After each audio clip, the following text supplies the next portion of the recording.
Okay, let me get in my place.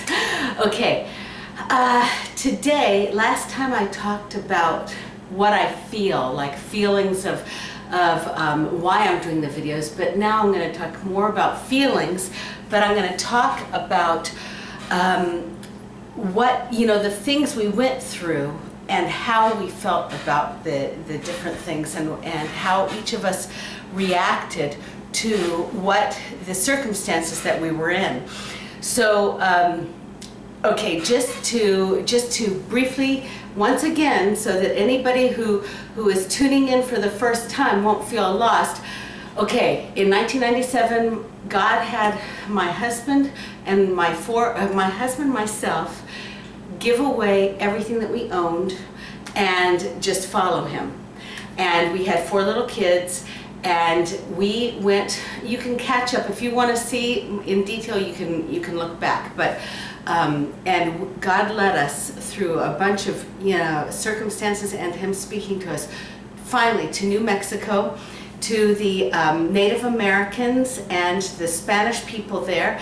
And he established us and gave us wonderful, he really did miracles. If you watch a couple videos back, I tell the miracles that he did to get us there. But I want to talk about how we felt about it and how hard it was and how each of us reacted. Now, I have to tell you, I have permission from my husband. He wants me to tell this, even though sometimes it seems like I'm throwing him under the bus. I'm not.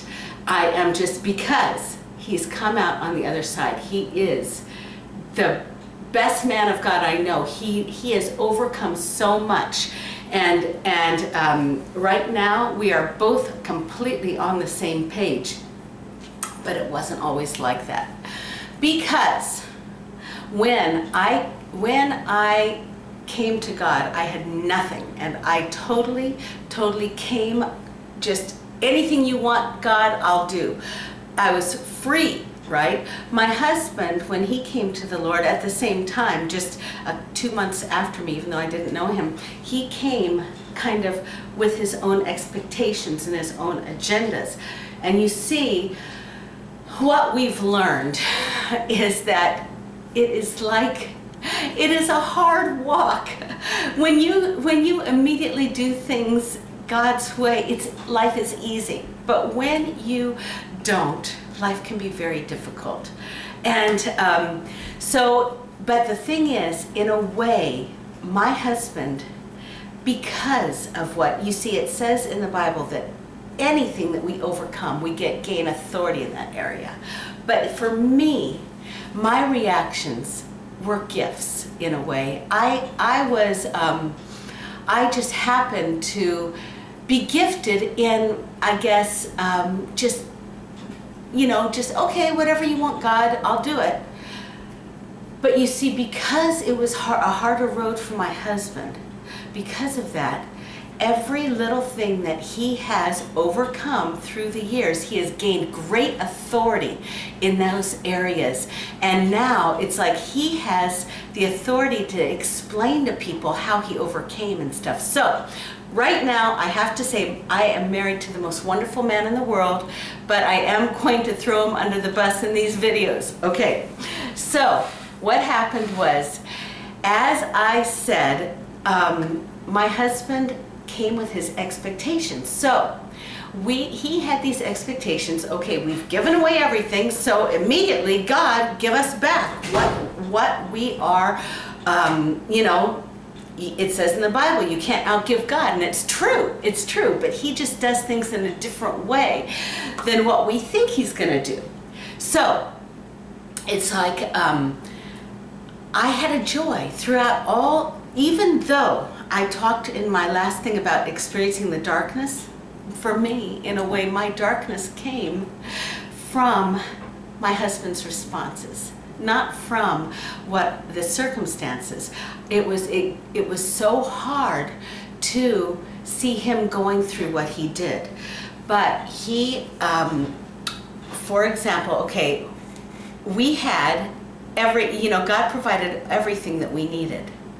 But we had given away beautiful furniture and a beautiful home, And now we were in a situation where it was a little adobe home, just a single bedroom with 6 of us, and it had a torn up couch. It had everything what people had given us. See, that brought me so much joy, but it brought my husband grief. He was like, God, look what we did for you, and look what we have to show for it. Not being able to see the bigger picture and what God was going to teach us and all the valuable lessons and things like that.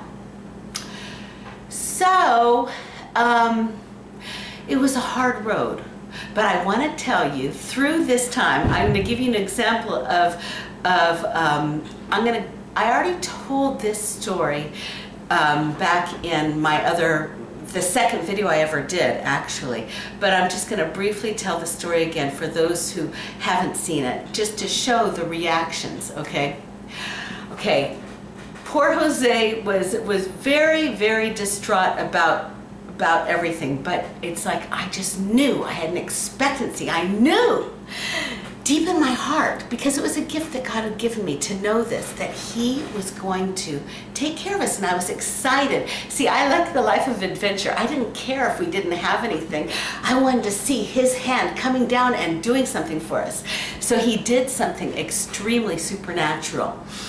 Okay, this is just one of the many miracles, but I'm going to tell it now.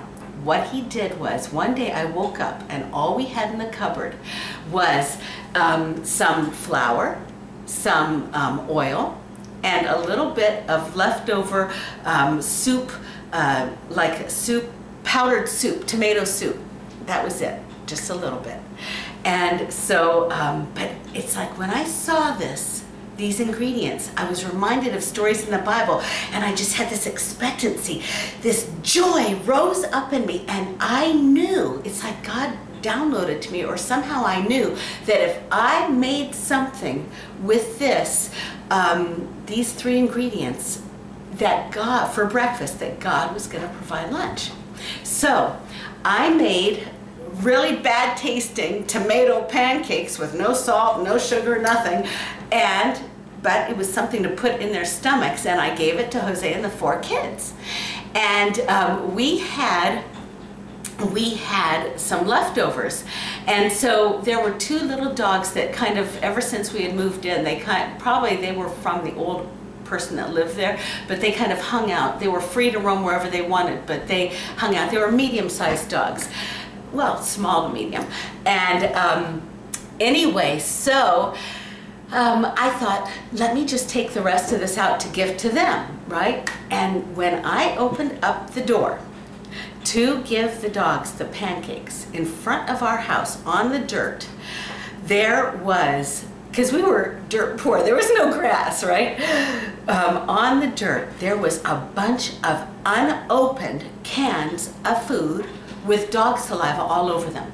There was beans, there was evaporated milk, there was peaches, a bunch of these cans, and then 1 big can of peanut butter. And so we didn't want to steal. It's okay, Muffet. We didn't want to steal. She's talking because she hears us talking about the dogs, right? Okay, no. We didn't want to steal, so we asked the neighbors on either side of us if it was theirs, and they said, no, go ahead and eat it. So we had lunch and other food because there was a lot of cans there. Anyway, 2 years later, I was telling this story on a local Christian TV station, and the person whose food it had been, who we didn't know it was theirs, saw it, and she then told me what had happened. There was 2 empty lots in between our home and hers, and just, with nothing there. And she had had too much food for her cupboards because she had gotten some food from the government or something, which it was. And so she had neatly stacked these cans outside of her home. The miracle was, God talked to the dogs and got them to do something for us. One by one, the dogs, because it had dog saliva all over it, one by one the dogs went back and forth, back and forth, back and forth to bring us all these cans of food. Isn't that amazing? So you know, the joy that he gave me paid off. It was like a gift of faith. And that's just one of many things that he's done for us through the years, which I'm going to be talking about. But anyway, so, and Jose did, I'm going to go more into throwing him under the bus, but knowing that he is a mighty man of God that has overcome all these things, and that's why I can talk about it now, because he's no longer like that. He now understands, and he has surrendered completely. Anyway, and I'm married to the best man in the whole world. Okay, I love you guys. Bye. Let me see here.